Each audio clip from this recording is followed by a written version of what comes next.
Excellente soirée à toutes et à tous, bienvenue. C'est un montant record, 2200 francs CFA pour le prix d'achat du kilogramme de cacao pour la campagne intermédiaire. Une augmentation de 22,2% annoncée ce mercredi à Abidjan par le ministère d'État, ministère de l'Agriculture et des Productions vivrières. Nous serons du côté du parc des expositions de Port-Bouilly où s'est ouverte la 3e édition de la foire Made in Côte d'Ivoire. Un rendez-vous qui promeut les services et produits conçus en Côte d'Ivoire. Consommons local, l'appel lancé par le président de l'Assemblée nationale ivoirienne, Adama Bictogo. Et puis dans le secteur éducation, formation, 14 syndicats décident de privilégier la voie du dialogue avec le gouvernement plutôt que de répondre favorablement à un appel à la grève d'une intersyndicale. Ce collectif a été reçu par Maria Toukoné. Dans ce contexte, la ministre de l'Éducation nationale et de l'alphabétisation a mis en garde les grévistes. Vous allez l'entendre. Bienvenue à vous tous. Ce prix est historique. Les mots du ministre d'État Kobena Kwasi Adjoumani pour annoncer le prix d'achat du cacao aux planteurs pour la campagne intermédiaire, 2200 francs CFA le kilogramme. L'ancien Bakayoko. Ces 2200 francs pratiqués pour cette campagne de commercialisation intermédiaire du cacao représentent une augmentation de 22,2% en comparaison à la campagne précédente où le kilogramme s'échangeait à 1800 francs. On parle de vente anticipée, on a toujours des avantages, puisque la tendance aujourd'hui au niveau international est baissière. Mais le président a décidé d'aller au-delà du prix fixé pour atteindre le prix record jamais égalé de 2200 francs par kilogramme de cacao. Cette augmentation substantielle du prix du kilogramme de cacao, une bonne nouvelle pour les producteurs ivoiriens qui rêvent de revenus améliorés et surtout de meilleures conditions de vie. Les prix ne font que monter pour nous les producteurs. Quand on nous parlait de système stabilisé, on n'y croyait pas. Ce que nous gagnons aujourd'hui en Côte d'Ivoire, ce que le planteur ivoirien gagne, c'est vraiment extraordinaire. Nous sommes fiers d'être producteurs aujourd'hui, car ce prix, c'est un prix historique. Et tous les planteurs que nous sommes aujourd'hui, nous sommes vraiment fiers du président de la République. Pour ce qu'il vient de faire, ça veut dire qu'il pense aux producteurs, au bien-être des producteurs. Pour le fait que le prix soit fixé à 2200, nous disons merci au chef de l'État. Tous les producteurs à l'unanimité ont confirmé que les prix même qui sont fixés, les producteurs, les coopératives ont toujours payé au-delà. Plus l'assurance maladie qui est entièrement payée par l'État de Côte d'Ivoire via le Conseil Café Cacao. C'est un prix qu'on a aimé et puis avec l'assurance maladie, tous les producteurs seront soigneusement, gratuitement par l'État de Côte d'Ivoire. Un chèque de 952 millions de francs CFA a été remis à la Caisse nationale d'assurance maladie. Cette somme est destinée à couvrir les frais et les cotisations des tickets modérateurs des producteurs de café cacao détenteurs de la carte. Plus de 1 101 500 producteurs de café cacao ont été recensés et parmi eux, 850 000 ont effectivement reçu leur carte de producteur qui permet d'établir avec exactitude la traçabilité du cacao depuis les plantations géolocalisées, tout en garantissant l'inclusion financière des planteurs. Ce geste s'inscrit dans la promesse faite par le président de la République Alassane Ouattara, soulignant l'engagement du gouvernement à améliorer l'accès aux soins de santé pour les producteurs. Et on en vient à ce communiqué émanant du ministère d'État, ministère de la fonction publique et de la modernisation de l'administration. Il est lu par Jean-Marc Adjadji. Le mardi 1er avril 2025, un mot d'ordre de grève émanant d'organisations syndicales de l'IS MENA, MET, FPA a été diffusé dans la presse en ligne. Les représentants de ces syndicats reçus par Madame le ministre d'État, ministre de la fonction publique et de la modernisation de l'administration, le vendredi 28 mars dernier, comme l'atteste le compte-rendu joint en annexe du présent, étaient à nouveau attendus à la table du dialogue, comme convenu, pour présenter les conclusions des consultations de leur base, et ce, en vue de préparer ensemble les prochaines étapes des travaux prévus la deuxième semaine de mai 2025. Le cabinet de Madame le ministre d'État s'étonne de la décision de ses responsables syndicaux de rompre le dialogue en cours sans considération aucune des acquis ni des mécanismes mis en place par le gouvernement, notamment les comités sectoriels du dialogue social, le comité consultatif de la fonction publique, CCFP, et le groupe des experts du CCFP pour un meilleur examen des revendications à incidence financière.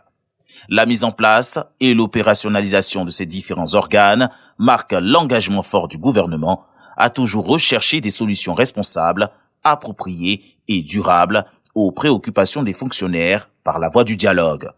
Madame le ministre d'État s'interroge quant au réel mobile de cet arrêt brutal de travail projeté au mépris du protocole d'accord portant trêve sociale du 8 août 2022 et en violation des dispositions de la loi numéro 92-571 du 11 septembre 1992 relative aux modalités de la grève dans les services publics. Il importe de rappeler que toute grève entreprise et qui ne respecte pas la procédure telle que prévue aux articles 2, 3, 4 et 5 de la dite loi est illégale et expose les initiateurs et les participants aux sanctions disciplinaires prévues par le statut général de la fonction publique sans préjudice des poursuites pénales qui pourraient être engagées contre eux. Madame le ministre d'État tient à rassurer l'ensemble des fonctionnaires de la disponibilité du gouvernement à continuer d'œuvrer pour l'amélioration des conditions de vie et de travail de l'ensemble des fonctionnaires de Côte d'Ivoire. Elle appelle les signataires de cette malheureuse initiative à la responsabilité et à revenir à la table du dialogue. Félicite et encourage tous les leaders syndicaux et organisations qui se désolidarisent de ces actions visant à créer le désordre. En tout état de cause, le gouvernement prendra toutes les dispositions pour la continuité du service public dans nos établissements scolaires, dans l'intérêt de nos enfants, des générations futures et de la paix sociale. Justement, suite à cette grève annoncée, 14 syndicats décident de privilégier la voie du dialogue avec le gouvernement. Ce collectif a été reçu par Maria Toukone. Dans ce contexte, la ministre de l'Éducation nationale et de l'alphabétisation a mis en garde les grévistes. Sephora Zegui. À la veille de la grève annoncée par une intersyndicale de l'éducation pour le 3 avril, la ministre de l'Éducation nationale et de l'alphabétisation a reçu le collectif de 14 organisations syndicales qui ont choisi de ne pas s'associer à cet appel à l'arrêt de travail. Le processus pour l'octroi d'une pour le secteur éducation-formation est en cours. Je voudrais qu'il fasse confiance aux leaders que nous sommes et à être en classe, dans les lycées, dans les collèges, dans les centres de formation professionnelle, dans les écoles primaires et maternelles, parce que nous n'avons pas le devoir ou le droit d'enrhumer ou de mettre fin à ce processus qui court. Face à la menace de grève, la ministre annonce des mesures pour assurer la continuité des cours. Vous devez veiller à ce qu'aucune école ne soit fermée, bien sûr selon les heures de travail. Ceux qui veulent travailler doivent avoir la possibilité de le faire librement. Vous devez prendre la tâche avec les responsables des forces de l'ordre et de sécurité. Nous l'avons déjà fait. Pour qu'il y ait des agents de sécurité devant chaque école. Que tous les responsables de structure soient à leur poste. Il faudrait interdire les attroupements aux abords des établissements. Transmettre sans complaisance la liste des agents grévistes à la hiérarchie. La responsabilité de chacun est engagée. Informer et sensibiliser les élèves pour éviter qu'ils se laissent manipuler et instrumentaliser. L'issue de cette rencontre avec les syndicats non signataires sera déterminante pour la suite des événements. Si le dialogue semble privilégié par une partie des syndicats, la menace d'une perturbation des cours plane toujours. Pour ce jeudi 3 avril, le gouvernement affirme sa détermination à garantir le droit à l'éducation pour tous les enfants de Côte d'Ivoire. C'est aussi la volonté de l'Union des enseignants du Rassemblement des oufouettistes pour la démocratie et la paix, l'UE-RHDP, qui se désolidarise du mot d'ordre de grève lancé par certaines organisations syndicales du secteur éducation-formation. Ils se sont retrouvés à la rue Le Pic. Suivant. L'Union des enseignants du Rassemblement des oufouettistes pour la démocratie et la paix appelle tous ses membres et sympathisants à ne pas s'associer à un mouvement qui met en péril l'avenir de nos enfants et qui compromet les avancées obtenues grâce aux efforts du gouvernement. Ne pas soutenir de quelque manière que ce soit cette grève inopportune et illégale. Ne pas céder aux intimidations et aux provocations de quelque nature que ce soit.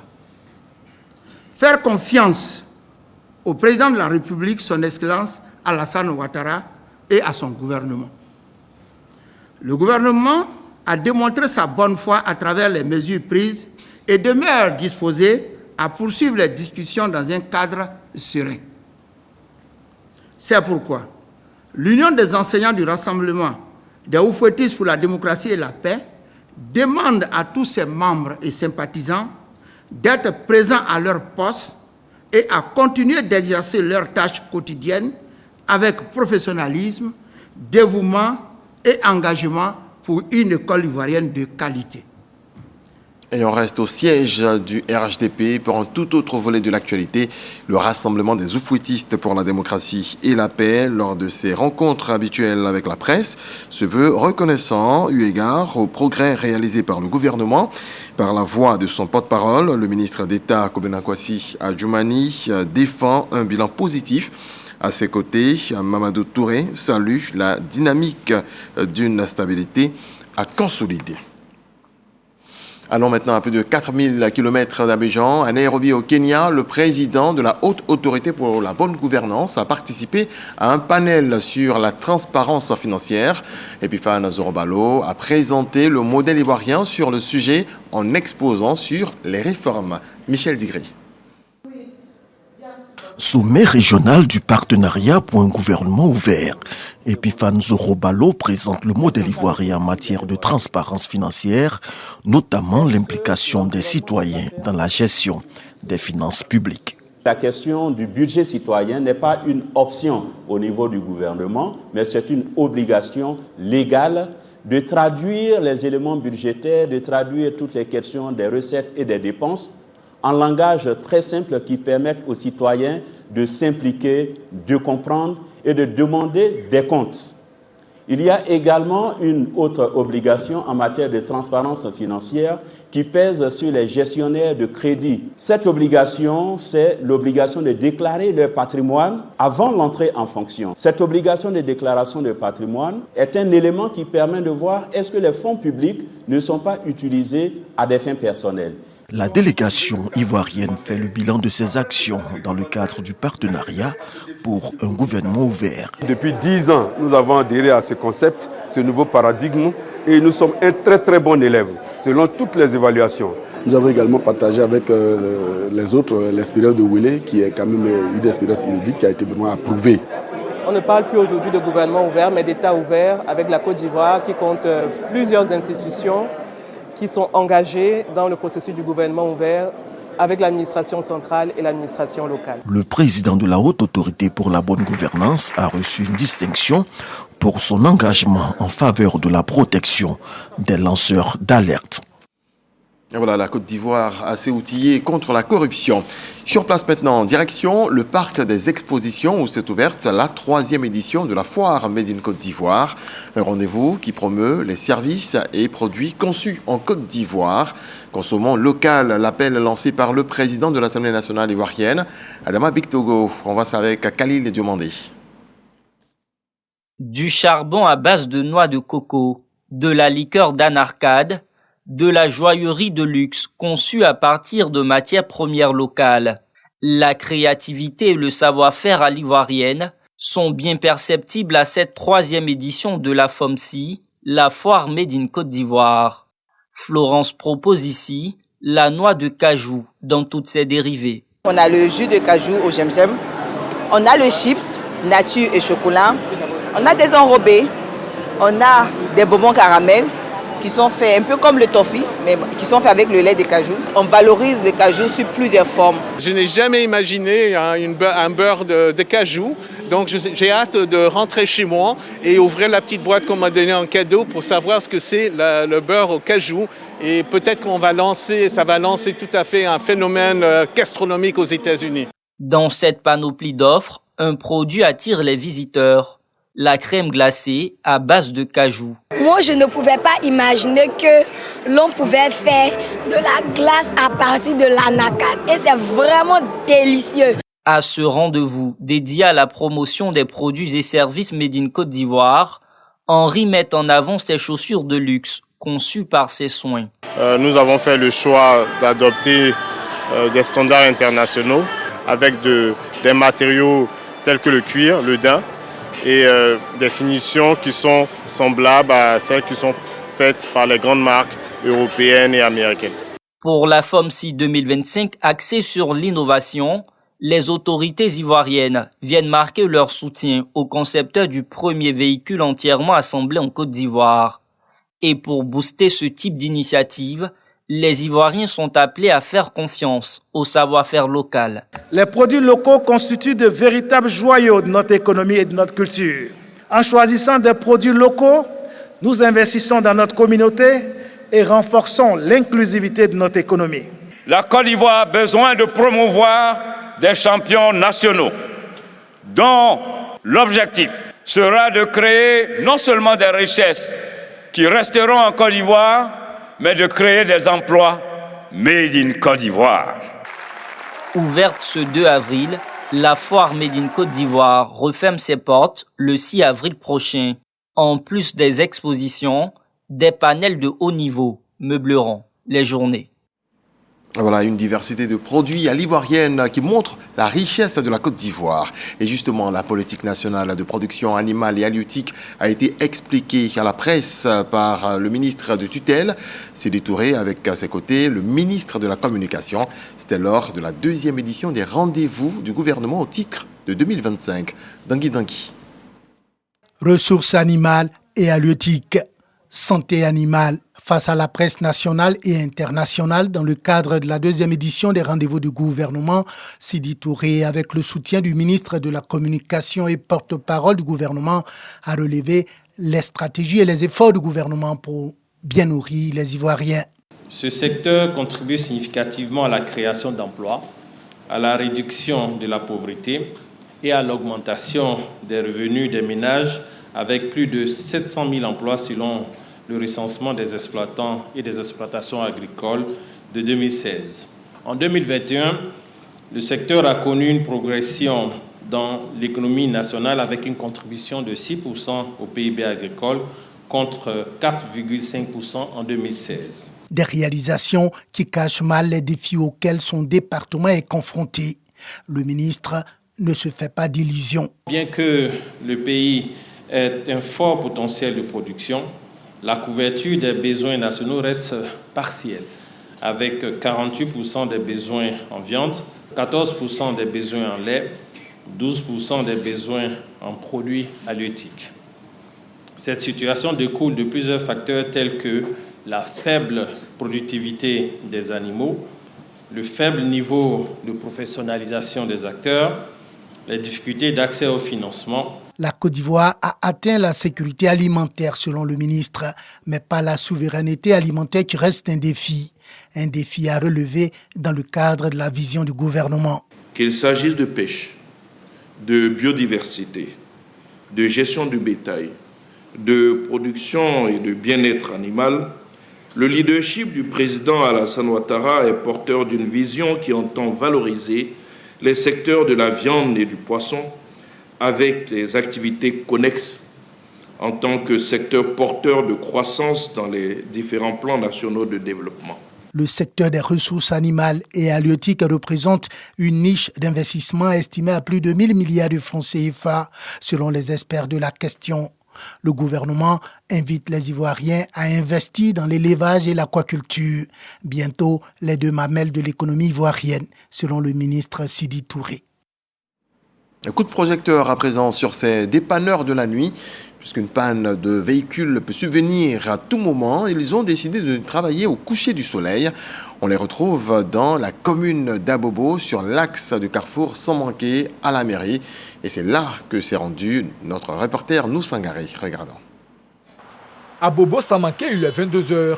Sur cet axe du carrefour Sans-Manqué jusqu'à la mairie, la vie ne s'arrête jamais. Ici, Daouda, mécanicien, travaille même la nuit. Ce soir, il s'affaire à dépanner un taxi communal, plus connu sous le nom de Woro Woro. La voiture chauffeur, on a essayé de pousser pour mettre de l'eau dedans, pour coller où l'eau fiait. Pour que le chauffeur puisse travailler un peu d'ici la fin de la soirée. Voilà pourquoi nous sommes là la nuit pour les dépanner. Il y a des fois, on va au garage, ça ne marche pas. On peut passer toute la journée, on ne touche pas quelque chose. Mais avec ici, souvent même là, d'autres peuvent tomber en panne à Cocody. Engrais, ils viennent nous chercher la nuit, puis on les dépanne. La plupart de nous d'ici, on dort ici. Comme lui, des dizaines de garagistes investissent chaque nuit ce taxe. Sous la lumière des lampadaires, dans le bruit des moteurs et des clés à molette, ils réparent, ajustent, redonnent vie aux véhicules en panne.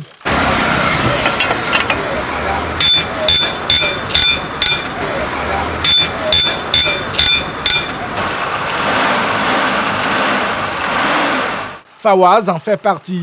Électricien, il passe ses nuits à proposer ses services aux automobilistes en détresse. Depuis 2018, je travaille dans le garage de nuit de Sans-Manqué.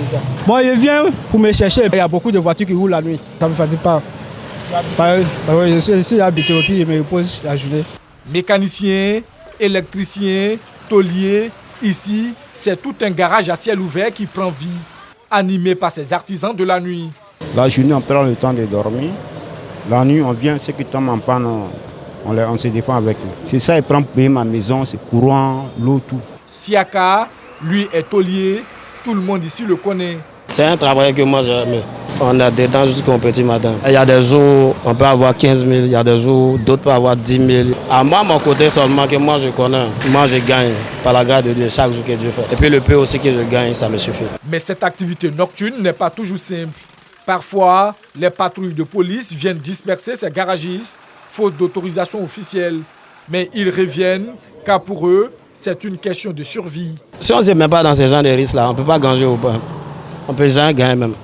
Il faut qu'on risque même pour gagner. Et pourtant, leur présence est un véritable soulagement pour les automobilistes en détresse, surtout la nuit. Il y a certains pannes, quand ça te prend, tu ne peux pas avoir tes vrais mécanismes, tu dois les croiser.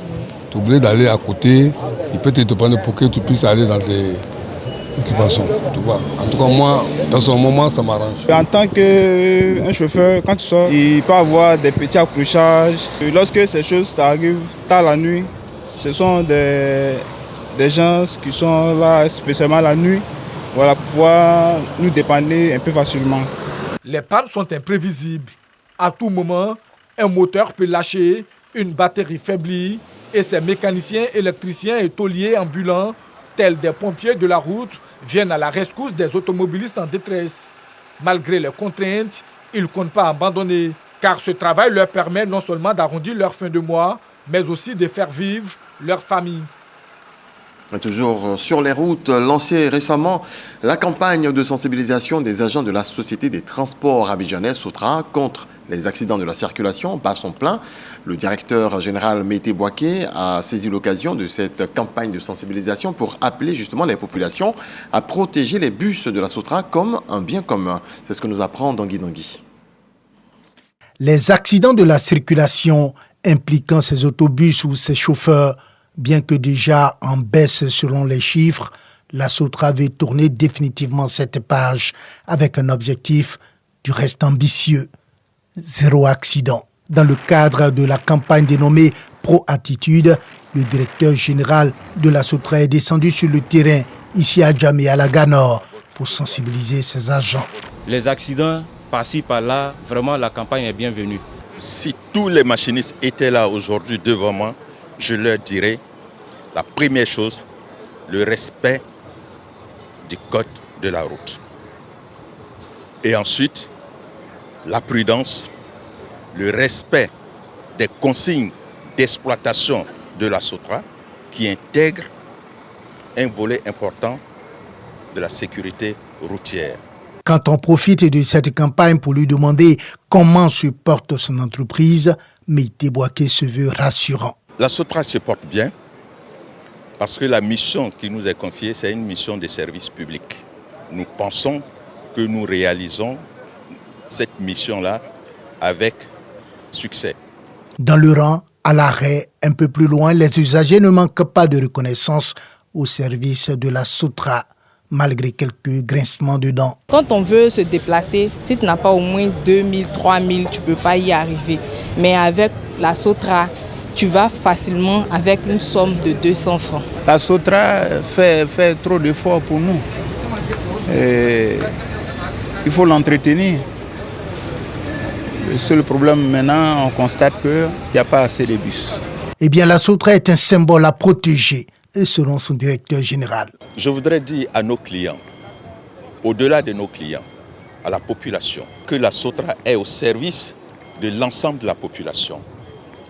Et que la SOTRA n'appartient pas aux agents de la SOTRA.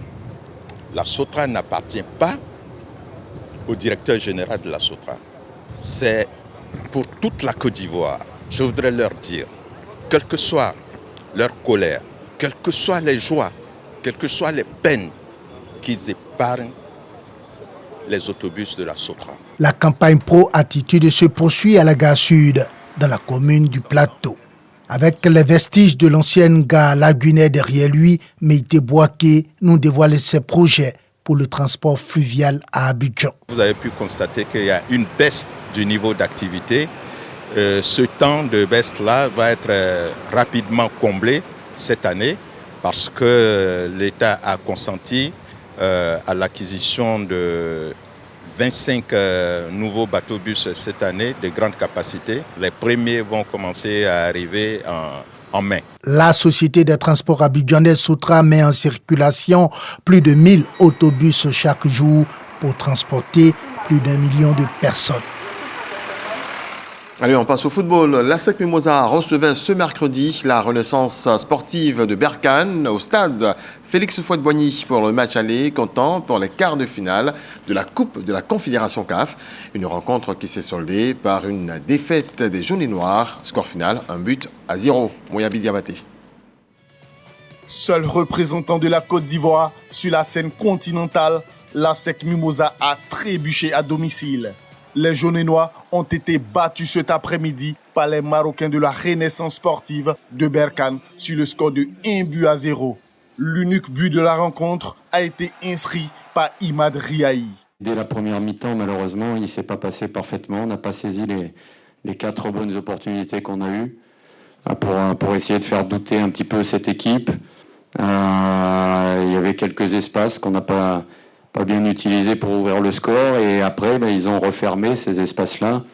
Ils se sont dit peut-être qu'un match nul allait être bien. Ils ont joué des choses plus simplement. Et c'est en deuxième mi-temps qu'on l'a payé avec des circonstances un petit peu compliquées qui n'aident pas à faire un match parfait non plus. Le but est largement évitable. C'est peut-être un manque de maturité et de communication. Mais pour faire un exploit, il faut éviter ce genre d'erreur. L'ASEC devra se rendre au Maroc afin de négocier une victoire le mercredi 9 avril 2025 face à une équipe de Berkane qui bénéficiera du soutien de tous ses supporters.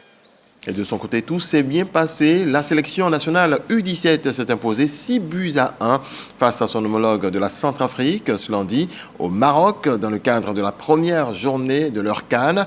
Une belle victoire grâce au talent de Alino Aïdara. Le résumé de Esso Jean-Silver, Barnabé Conan et Frédéric Edia. Alino Aïdara est le meilleur gamin de la première journée de la phase de groupe de la CAN U17 qui se déroule au Maroc. Intelligent dans le déplacement et efficace devant les buts, il a été sans pitié pour la défense centrafricaine. L'attaquant de Mayen 05 de Jacquesville, âgé de 16 ans, a inscrit un triplé en première période avant de transformer son deuxième pénalty en seconde période. Sa performance XXL a surtout permis aux Éléphantaux de s'imposer 6-1, soit le plus large score de la première journée. Aïdara Alino, c'était une avancante. Surtout un point de fixation, un numéro 9 à l'ancienne, si je peux me permettre de le dire. Il nous sert de point de fixation et ce qui nous facilite la tâche. Dans le milieu de terrain, nous avons de petits gabarits. Quand on a un point de fixation, c'est un avantage et un atout considérable. C'est surtout cette pointe-là, ce joueur de pivot-là qu'Alino est. Nous avons certes gagné le match, mais il y a encore beaucoup à faire. Il y a beaucoup d'axes d'amélioration et nous allons continuer à travailler. Vendredi, les poulains de Bassiriki Diabaté iront chercher la qualification pour les quarts de finale face aux Palancash Negras U17 qui ont été battus par le Mali 2-1. On espère que ça sera bien pour la Côte d'Ivoire. Voilà, c'est tout pour ce 23h. Excellente nuit. Dieu nous garde. Bonsoir.